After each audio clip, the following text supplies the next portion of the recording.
Hello everyone, my name is Yusuf Yildiz and welcome to another tech video from LINBIT. The purpose of this video is to give you an idea over DRBD Reactor versus Pacemaker. I will try to give you the scope of functionality for both softwares and also the differences in handling, unique strengths of both systems, and obviously at the end of the presentation I will give you a demo for DRBD Reactor and the Pacemaker. And before I start, let me introduce myself properly. So I am in the IT since 2007. And I love creating tech mashups. I love to create software stacks and so on. And I also like to do analysis. It's like a Sherlock, but with less drama, obviously.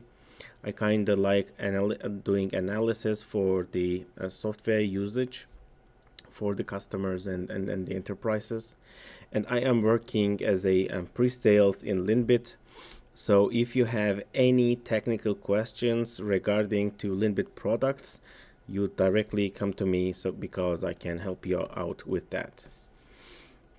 Okay, so let's start quickly. What is Pacemaker? Obviously, we are not talking about a device used to control an irregular heart rhythm.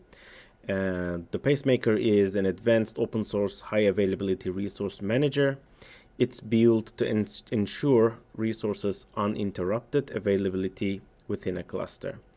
So the Pacemaker came to life in late 2003, and the existing version is 2.1.6, and it is available in many major Linux distributions. So the Pacemaker basically does resource management. And while doing this resource management, it has an extensive configuration capabilities. So it can do co-locations constraints, it can do ordering constraints, and so on and so on. And it also has unique failover capabilities from one node to another or from one cluster to another. It has a resource agents which you can manage your scripts, services, or whatever you would like to manage within Pacemaker. So they have built-in resource agents you can grab from the repositories, or if you have confident enough, you can write your own resource agents for your own services. And it basically integrates with Corosing and Heartbeat to offer a reliable messaging and forming a cluster between the nodes. And the Pacemaker is so-called the beast of the cluster mechanisms since 2003. And what is the DRBD Reactor? So the first question, is it a replacement for the Pacemaker? No, it's not. It's not a drop replacement for Pacemaker, and it's not to enrich uranium. So what is it? So DRBD Reactor is a compact daemon that utilizes plugins to process DRBD events. This is very crucial, and dynamically respond to changes in DRBD resources. So it basically reads the DRBD events all the time, and then it dynamically responds if something is going wrong with the DRBD resources. So it has this DRBD event daemon. As I said, it reads the DRBD events and then reacts to it. It also has failover capabilities. However, it's different than Pacemaker. So DRBD Reactor implements a competition among the nodes to achieve primary status, unlike Pacemaker. So it's offering a strategy that extends beyond a simple failover. And the DRBD Reactor has an extensive, easy configuration settings, which I will show you in the demo. You will see what I'm talking about. It's very straightforward. It's definitely an alternative to a Pacemaker's complex setup. And the resource agents, so whatever you have in the Pacemaker, it is available for the DRBD Reactor because the DRBD Reactor can read the resource agents and work with them from the Pacemaker. And it also has integration to many systems and the plugins. It has plugins like Promoter, like the other Prometheus and so on. And the last thing, not least, so the DRBD reactor is created by the LINBIT engineer Roland Kammerer in 2021. It is open source like our other softwares in LINBIT, and the current version is 1.2. So what are the differences in handling between the DRBD reactor and the pacemaker? So what you see in this table basically it shows the differences between the DRBD reactor and the pacemaker. And for instance, when you check the lines one by one, and the DRBD reactor does not support 2-node clusters. However, because it relies on quorum. So for quorum, you need at least 3 nodes. So you have to start with 3 nodes to work with the DRBD reactor. On the other hand, the pacemaker can work with 2 nodes with fencing, obviously, because if you don't have quorum, you have to rely on something else. The only possible option is the fencing. Therefore, pacemaker is using fencing. And the DRBD reactor is built to reduce complexity and keep things simple as possible. I will show you again in the demo. You will understand what I'm talking about. That's why it doesn't have complex ordering and collocation rules. However, in the pacemaker side, you can have very complex ordering and collocation rules.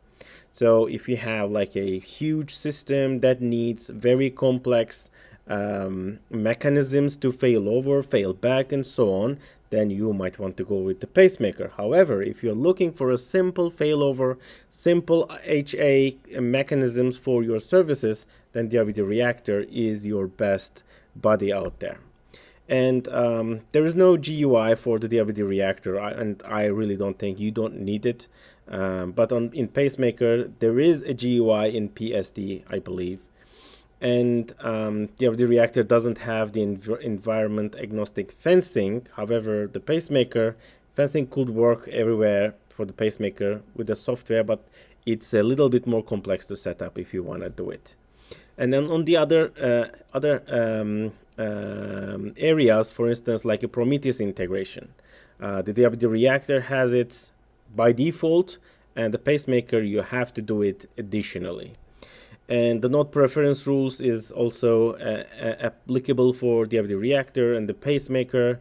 So the system D management and the OCF agent control services are available for both systems, and they are both monitoring the services, and they both can freeze resources on uncorrelate nodes. So if something happens, if a node isolates, it basically frees the resources, so there won't be any issues with your cluster. Okay, so what are the unique strengths of the DRBD reactor? So first thing first is reduce complexity and keeps things simple. This is very, very important. I will give you an overview of an idea. So for this video, I tried to set up a simple 3-node DRBD reactor cluster and simple 3-node pacemaker cluster. I spent around, I don't know, 20 minutes, maybe maximum, to create the DRBD reactor cluster because I need to install everything, update, and so on. But I spent approximately 3 hours to create the same cluster. It's not because of the pacemaker, actually. It's because there was an issue with the pacemaker agent that I used, the resource agent, and the troubleshooting was so hard in the pacemaker, and we couldn't find what is going on with the resource agent and why it's not starting the MySQL service. So I spent around 3 hours into creating that cluster. At the end, we realized that I need to define the data there for the MySQL, and it was nowhere, and there is no log that states this problem, for instance. So I will show you what I'm talking about.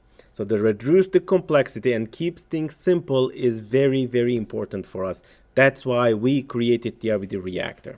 So we have several blog posts explaining why we created the DRBD reactor. I cannot read them all to you, but I will try to put those blog posts into the video description. So please read them, and then you will understand why we created and what is our motive on creating the DRBD reactor.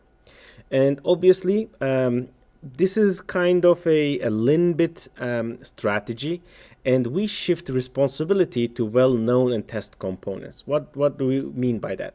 So we have this LIN store, right? Obviously, you know it. And the LIN store is a software-defined storage. You can use it for pretty much everything.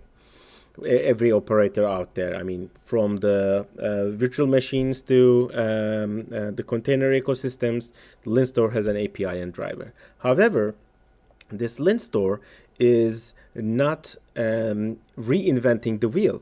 It's actually using the storage components of the Linux, such as LVM, ZFS, DRBD, I don't know, iSCSI, NFS, whatever you think of, NVMe over Fabric, and whatever you think of, LIN store is actually leveraging those in one simple tool.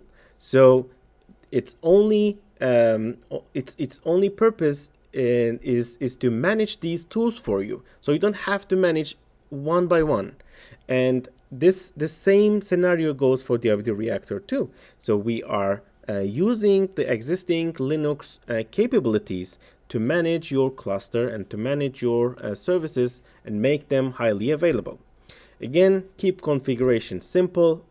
You will see what I'm talking about in a minute when I jump into a demo. It's like 4 or 5 lines of code, and that's it for a simple high availability.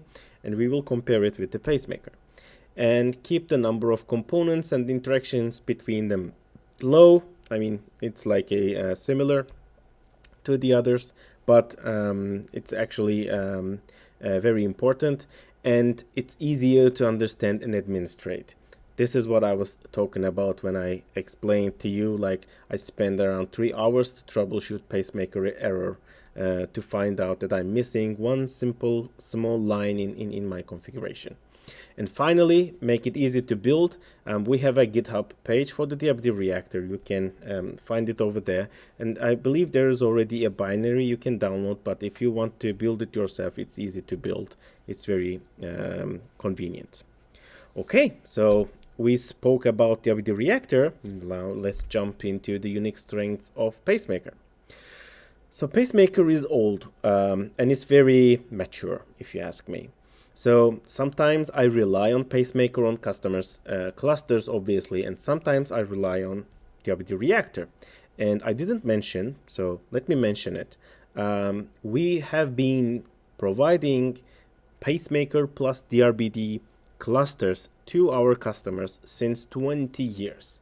So in LINBIT, we have an extensive knowledge on Pacemaker. You can rely on that. So the Pacemaker's first and most important unique strength is the advanced resource management with co-location and the other constraints. So you can create co-location or ordering constraints for your resources. So you can put them together in a node, in a cluster, in a site, or whatever you like to do, and then you can create different kind of scenarios if you want it. So this advanced resource management is only possible for Pacemaker as of today. I don't know what brings in time for the DRBD Reactor. I am recording this video in the middle of 2023, so in the future, let's see what happens. But as of today, the advanced resource management is only possible with Pacemaker.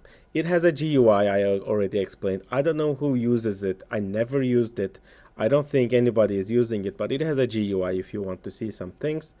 And it has 2-node, the fencing capabilities. Obviously, I explained, so you can have 2 nodes with Pacemaker, highly available. And if something goes wrong with the one, so you basically might have a split brain, and the Pacemaker is preventing that with fencing capabilities, basically fencing the node, and then it fails over.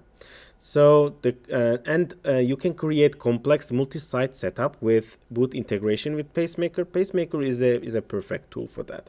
So you can create multi-site clusters that fails over if one site goes down, the other site goes up, kind of a setup with a third location integration with boot. And this is unique to Pacemaker as of today. and it has sophisticated failover mechanisms.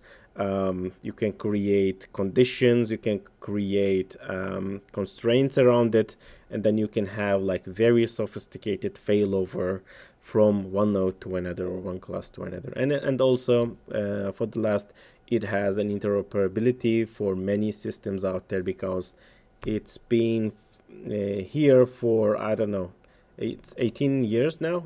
I guess so, yeah, 18 years now.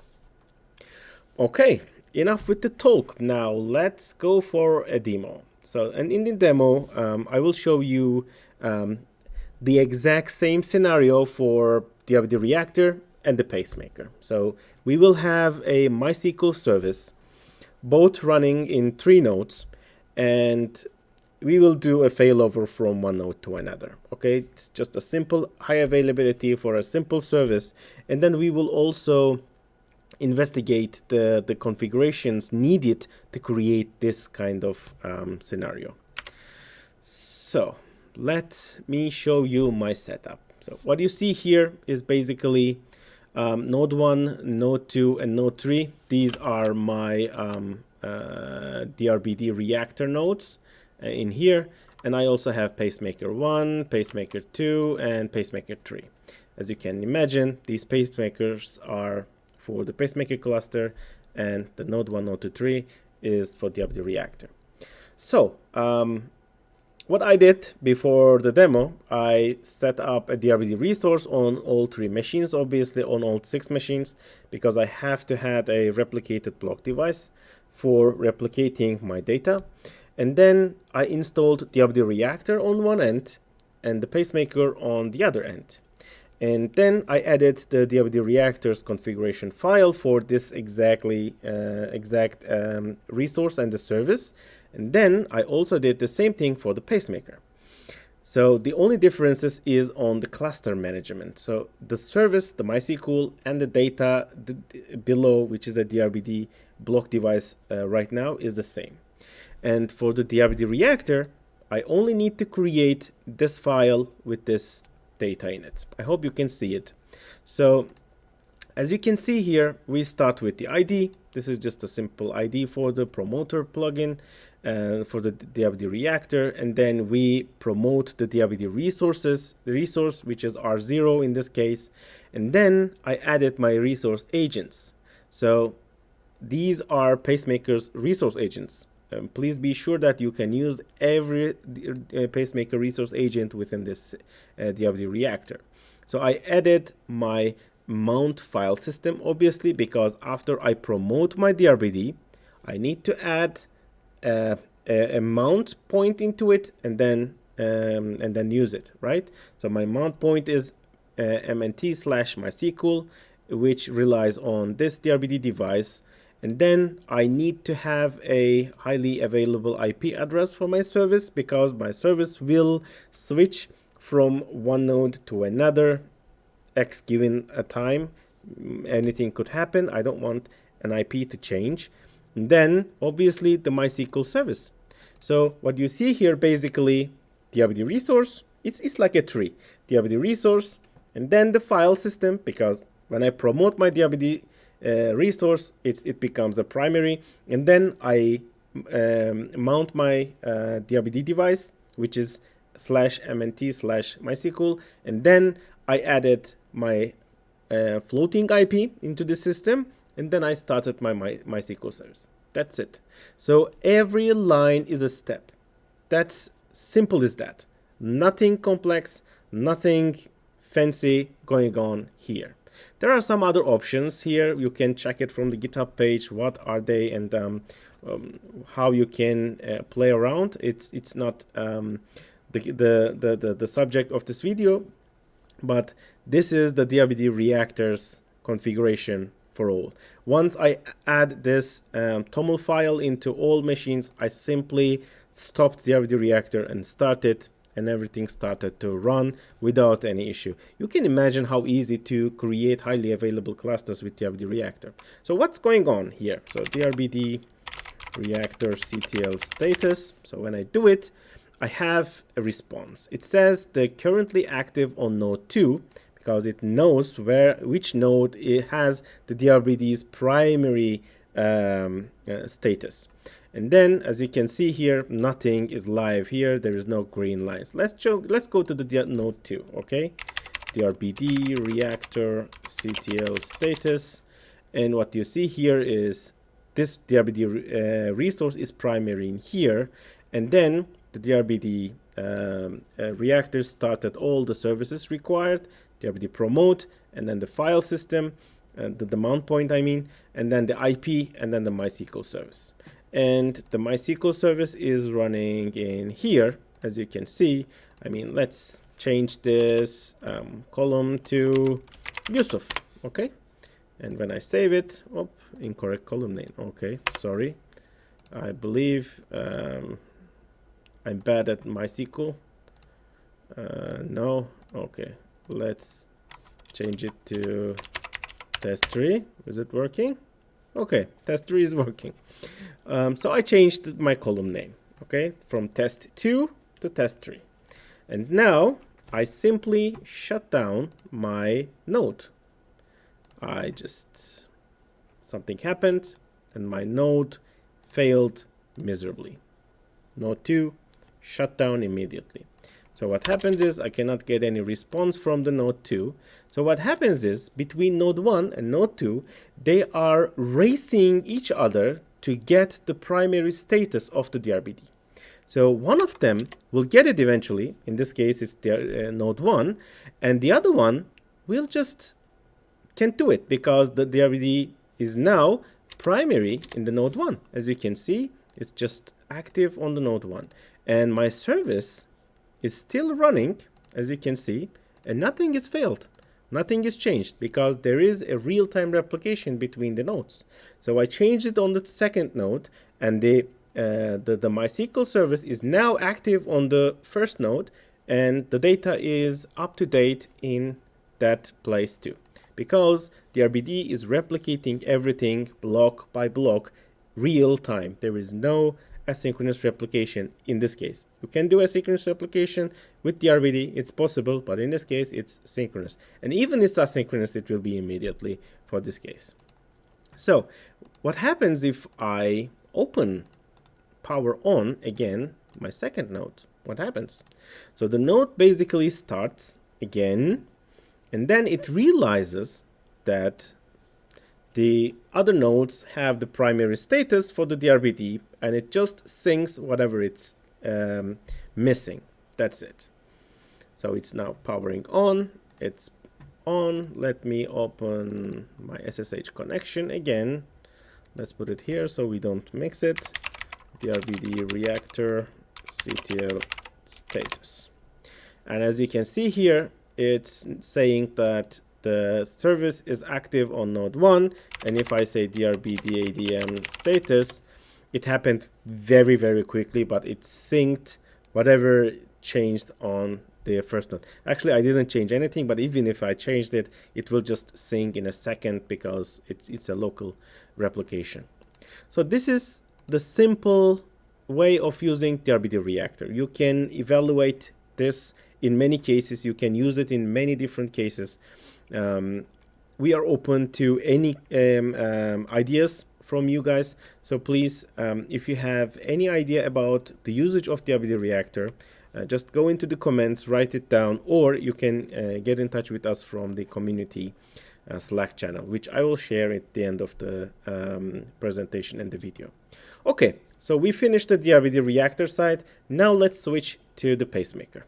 So in the Pacemaker, obviously we have a Pacemaker Cluster here. It's started and working, and I spent quite good amount of time to forming that, because for Pacemaker you need several components such as chorusing, Pacemaker, and then you have to authenticate the nodes between them. As you can see here in the Pacemaker, you have the concept of a cluster. In the DRBD Reactor, they are some kind of aware of each other, but there is no cluster formed. So they are they are somehow racing with each other to become a primary. So if one of them is a primary, the others are just waiting. And if a primary lost for some reason, then they become primary immediately with a quorum, obviously. So, but in the pacemaker, things are different. So you have the concept of a cluster. So the cluster has a name called, in this case, Pacemaker 2, or let me see, what did I give it? I think Pacemaker 2. No, it's called MySQL cluster, sorry. And it has nodes in it, Pacemaker 1, 2, 3, and it has full of resources, and you can clearly see which resource is running where. And this is because the pacemaker's capabilities of the constraints, like order constraints and the co-location constraints, which I will show you immediately. So as you can see here, this is my cluster configuration and the resource configuration. I have the nodes identified here. I did it everything. I can do it everything by hand in CRM, or I can use the PCS a tool for that. I'm kinda fond of PCS rather than CRM, but sometimes CRM is more handy to fix things, to be honest. Whatever, off topic. So we have the nodes here, node 1 and node 1, 2, 3, and then we have the floating IP address. We have the file system, the mounting point for the service, and then we have the DRBD resource, and then we have the MySQL service. And this was the missing point, by the way, because I didn't put the data there in here. Pacemaker failed to start my service, and then I spend around 3 hours to find out why it's not working. And eventually, one of our engineers, Devin, jumped into my session, and we find out that this part is missing by tracking down the existing source code of the MySQL resource agent. That's how we do it. Thanks, Devin, for helping me out, by the way. Okay, so we have this clone set for the DRBD, obviously, because if you don't have the clone set in Pacemaker, it only runs the resource on one node, which you don't like it, right? It's a DRBD resource. It has to run on all nodes. You have to see the replication. And then, as you can see here, we have co-location constraints. In the co-location constraints, you say that I want this IP to work with my service, and my file system, my mount point, needs to be run with the master DRBD resource. And then my MySQL service also needs to run with the mount point. So when you put these co-locations, and then when you put the ordering constraints in here, like start the file system first, and then promote the DRBD first, and then the file system, and then the mount point, and then after the MySQL service, and then everything is started, now start the IP address, kind of a thing. Then your cluster starts running services within order and the co-location constraints. I have seen very extensive configurations in Pacemaker. This is the simplest one that you can see. I mean, I have seen pages of Pacemaker configurations because it was needed, obviously. And right now, let's see where is our service is running. It's on Pacemaker 3 on this machine. And I also have a test database here. And let's change it to column name 2. Okay, we just changed the name. And let's shut it down and power off. Now the pacemaker is gone, and what happens is the other pacemaker, one of the other pacemakers, will realize that the pacemaker 3 is gone. There are certain timeouts, obviously, and then they will start the service and the everything in the pacemaker, one of the other nodes. Right now, it just choose the pacemaker one. For instance, in the pacemaker, I can say like I want to use this node always, if possible. If this node is not there, then choose this one and then this one. You can even tell the node preference and so on. And also you can do it on the DRBD Reactor. We added that feature lately, if I'm not wrong. So right now our service is running here, obviously, and we can still reach the database. We can change it again, and let's start the pacemaker tree, and let's see if it syncs. Okay. And as you can see here, one of the nodes is offline and the cluster knows about it. And it will become online pretty quickly. Let's check again. Okay, it now becomes online. And if I check DRBD ADM status, DRBD is already connected. Everything is started. Now the cluster goes back to the state where it was, and everything is healthy and working without any issue. Okay, so this was the demo. I hope you liked it. And the main purpose of this video, obviously, is to give you an overview about when you should choose DRBD Reactor and when you should choose Pacemaker. We can support both because, as I mentioned, we have been in this business for more than 20 years. I believe it's 21 years now. And we have created the DRBD Reactor. We have the ultimate knowledge, and we have the experience for the pacemaker, where you cannot find maybe any other company out there.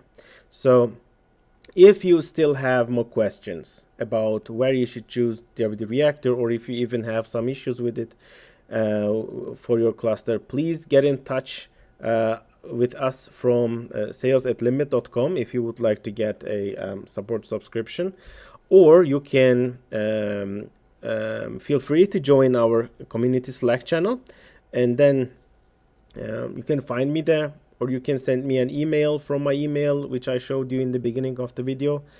We are happy to give you a hand over whatever you have in your mind.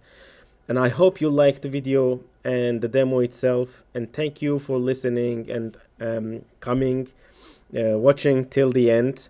And you can contact me to grab your absolutely free hug if you are in Austria, Vienna. Thank you so much, and goodbye.